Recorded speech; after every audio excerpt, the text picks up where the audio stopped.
Okay, hey there, everybody. Welcome to week 4. I've just started a timer and I'll make sure to not take more than 10 minutes of your time, but I wanted to offer you some insight and some advice about this module's work. So let's dive into it.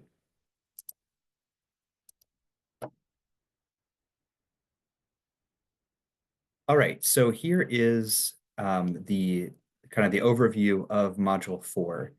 And now this week's module, the focus is has, I think, more of a um, idea and lecture based week. That's really kind of what we're dealing with. We're dealing with more of we need to learn some things about rhetorical analysis. Of course, I just started this, so my dog wants to come back inside, part for the course. Uh, and we want to learn about a famous rhetorician named Stephen Toulmin and their method of analyzing argument, which will help us to apply that method to one of our research articles. So when you get into the learning activities, you're going to see a lot of different links, right? That will take us to pages like this, with some pieces to read that are about this long. So this should be fairly familiar to you now. But you want to make sure that you're reading all of these this week first, ideally before you're diving into a lot of the graded assignments. Now, I know that you are getting pulled, every which way. Um, and that it might be difficult to find time during the week.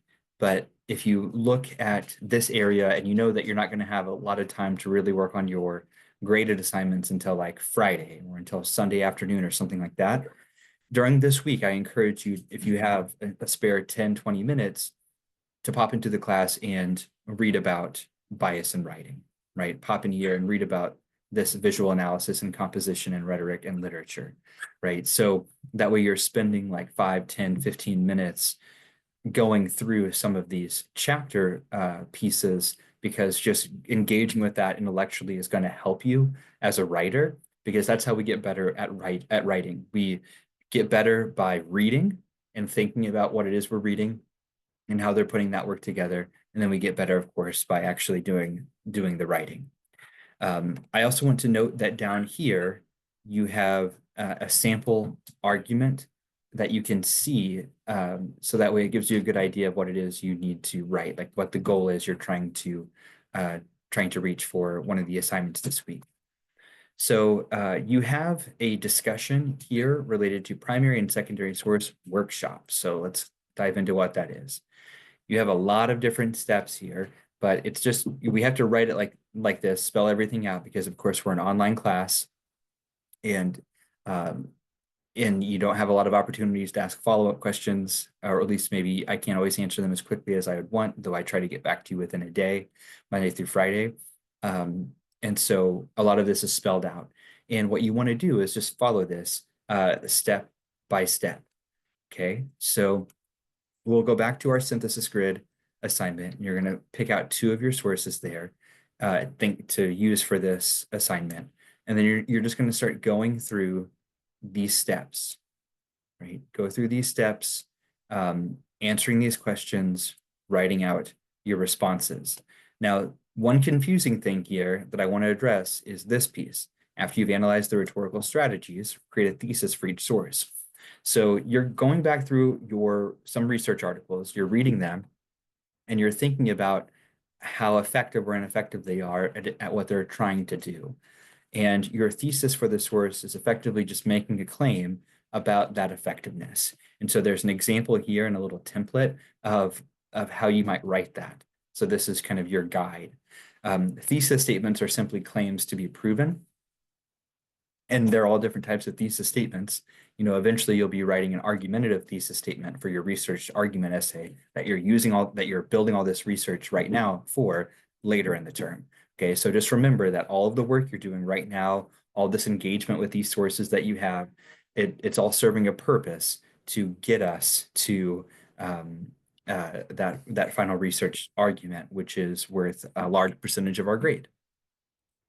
So in here, you'll post this work. You have your initial post, and then you have a response to a classmate that's due, and then there's some advice on how you can handle that. So you can see here that Tyler AJ has already jumped in here and added some things. So they're working ahead, which is great. I do prefer what AJ's done here regarding organization of this. For me, it makes it a lot easier for me to read and then score versus this big wall of text. Makes it hard for me to read. But AJ, if you're watching this, just note that you need to make sure you update your Google Doc permission so people can actually click on this, because when I tried earlier, it wouldn't let me, right?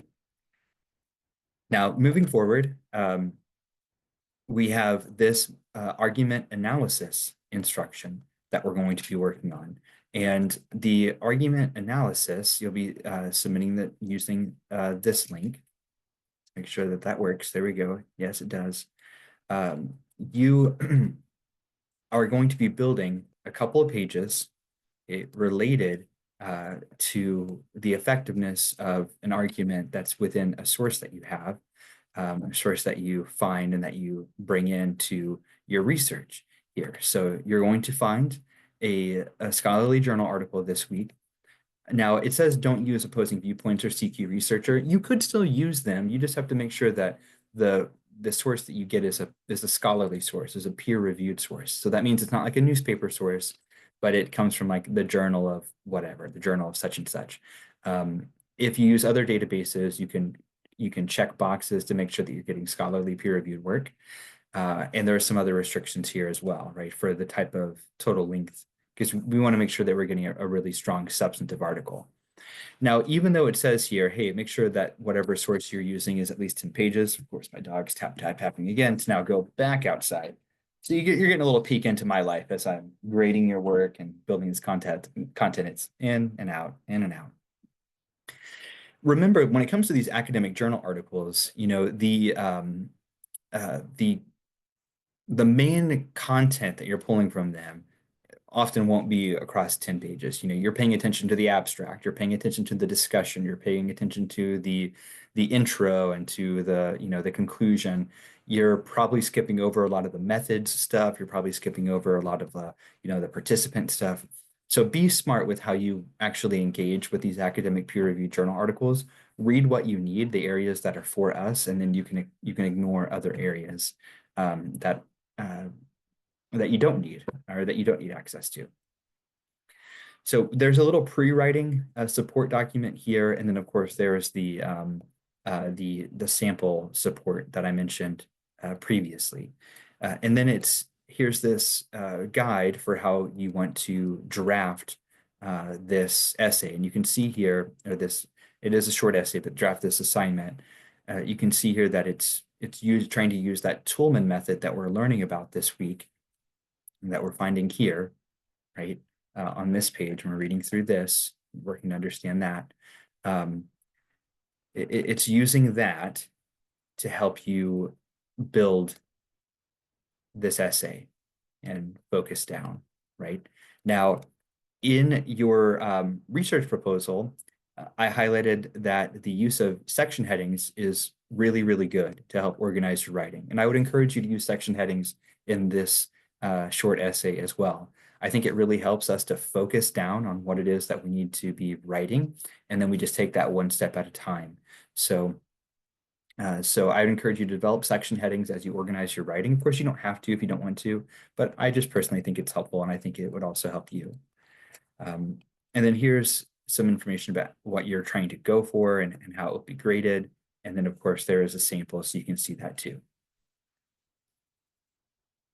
Oops, anything else here? Okay, yeah, there's this next step piece, but we don't need to worry about that for right now. We'll just go back to module 4 in the overview here. So you can see here, it's a deceptively small number of pages within this module, but we do have, you know, this 100 point, 10% of our grade assignment that's snuck in here, and we want to be aware of it. But it's an assignment that is going to be really difficult for us to do if we haven't read those lecture material items that are the kind of the core of this week's work. So as we run up against that 10-minute marker, I just want to, one, say that I'm really proud of the work that you're doing so far. Two, I want you to remember that if you're feeling tired, if you're feeling a little frustrated, that's completely normal. Just know that we've got just a few weeks left And every time you're engaged in working in this class and working on the work here, it's helping you become a better writer, a better reader, a better college student. And and remember that all of this work is helping us get to, drum roll please, this researched argument essay, right, for this final draft that's coming down here. That's worth 300 points, 30% of our grade. So we're not just pulling this assignment out of thin air. This is an assignment that all of this other work, that we're doing in modules 2 and 3 and 4 and forward are helping us to get there so we can write that essay and be really proud of our work. Okay. As always, reach out to me with any thoughts, questions, or concerns. I'll be working to grade your most recently submitted work from this past week throughout this week, and getting that back to you as quickly as I can. Again, I appreciate your efforts, and reach out to me with any thoughts or questions. Take good care.